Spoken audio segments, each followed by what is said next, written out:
Hello and welcome to section 6 of the Vintage Florals blanket. This is an easy section being made up of 12 rounds of granny stripes to make a wide border. For this round we're going to work on the reverse, so I've turned my blanket over and we're on to the reverse of the blanket. You can tell, of course, because of that stitch marker. And we're going to start in a corner. We've gone through all this before. This is just a quick recap. Back to working with treble stitches, and I'm just going to take you along a little bit and over the first join to remind you of what you do, and then I'll leave you and I'll work a few rounds and pop back to show you the progress. So I'm attaching my yarn in a corner and I'm going to chain 2 and 2 trebles in that same corner.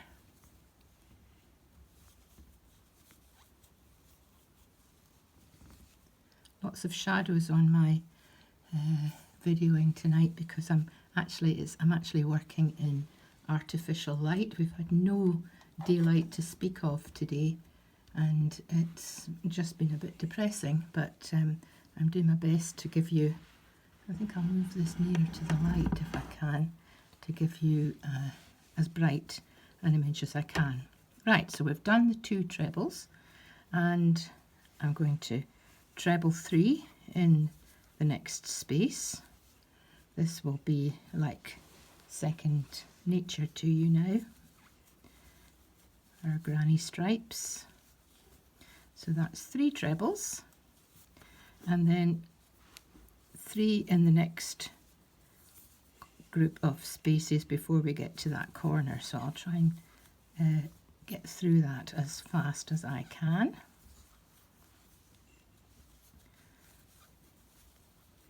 The reason I'm not going too fast at the moment is because this blanket is threatening to slip off my table and I'm having to try and hold it on with my left elbow as I'm working, which is not the most easy thing to do, but we're getting there. And I'm just really popping on just now quickly. So there's the first group of granny clusters. Now I've got one more to make and then I'm on to that join. And what we want to do, as we've done before, is to make a cluster which sits on top of that join rather than one on either side. So as you can see, we've got the join here, and what we're going to do is we're going to go into the first corner space and make 1 treble, and then yarn over, go in again and start to make a second treble, but stop when the 2 loops are on the hook, yarn over and find the next corner. Hold on, I'm just going to go back and look at that corner and that corner. Yes, sorry, let me just go back and do that 1 treble and half a treble and then over to the next corner and finish off that what's called treble 2 together, and then another treble stitch.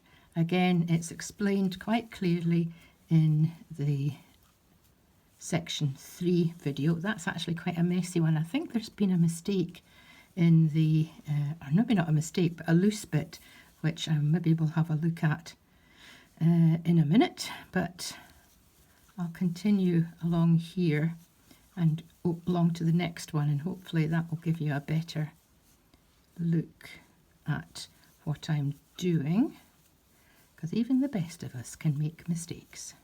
Actually, I don't think it is a mistake. I think it was just, as I say, there was a bit too loose. The other thing I'll mention here is if you find that when you've done section 5 with these squares, if the whole thing is still looking a little bit bumpy, as it possibly will because we've pulled this centre so tightly, you can, once you've joined them all, just hold it with a steam iron over it and work the steam iron all the way round. I actually did that very quickly. I know that they will flatten out with the next round, but I wanted, for the sake of the videoing, I wanted these to look flat. So these were actually really quite bumpy, and as you can see with the steam, and again, do not touch the actual yarn with the steam iron, just hold it about an inch above, press that shot of steam, and that really works wonders, and it relaxes the yarn and makes it nice and flat. So that's what I did, just for cosmetic purposes, so that you could see the squares nice and flat for the video. I do recommend it actually. I think it is worthwhile just going round the edge. Right, so we're on to the next corner.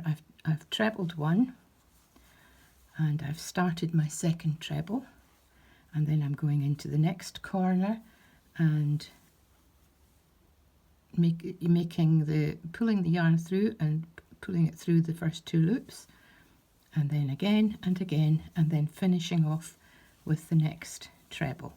And that's my cluster with the 3 stitches showing at the top, just like the other treble clusters, and I will remember to do that in every corner where the 2 squares butt against each other all the way round.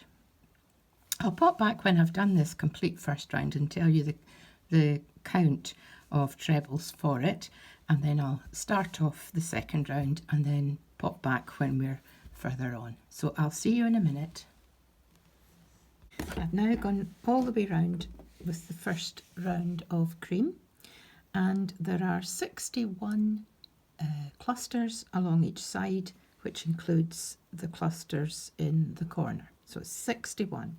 You'll be increasing by 1 for each round, so you'll be able to figure out what you should be on each round. Now I've come to the end and I've done my usual finishing off the corner with treble 3, chain 2 and slip stitching into the top of the first chain 2. Then I've chained 2 and I'm ready to turn, because we're obviously going to turn the blanket over to do the second round. And again, this second round and the third round will be done in cream. And the usual story, of course, the chain 2 is on the extreme right of the corner space, so that is the equivalent of the very first treble of the corner, and I'm going to complete the corner, so it will be 2 trebles after that chain 2, like that, chain 2, and then 3 trebles.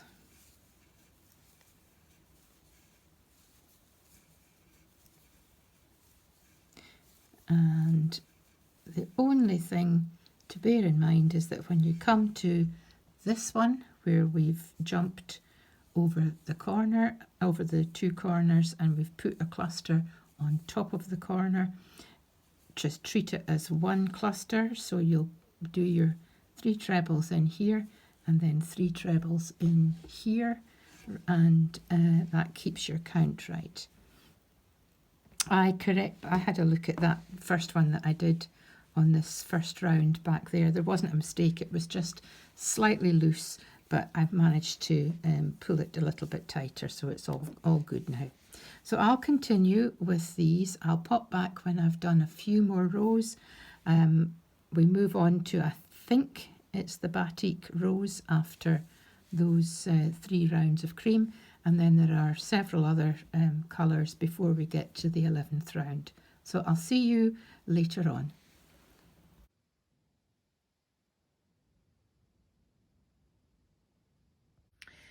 Well, I've cracked on now and I've completed all the rounds for section 6 of the granny clusters. There are 12 rounds in total. Where I left you, I had done the 3 rounds of cream, and then I was moving on to rose, the batik rose, Lincoln, Parma violet, cream again, Lincoln, cream, James C. Brett, SW6, cream, and finally a round of the James C. Brett again. So that's 12 rounds altogether.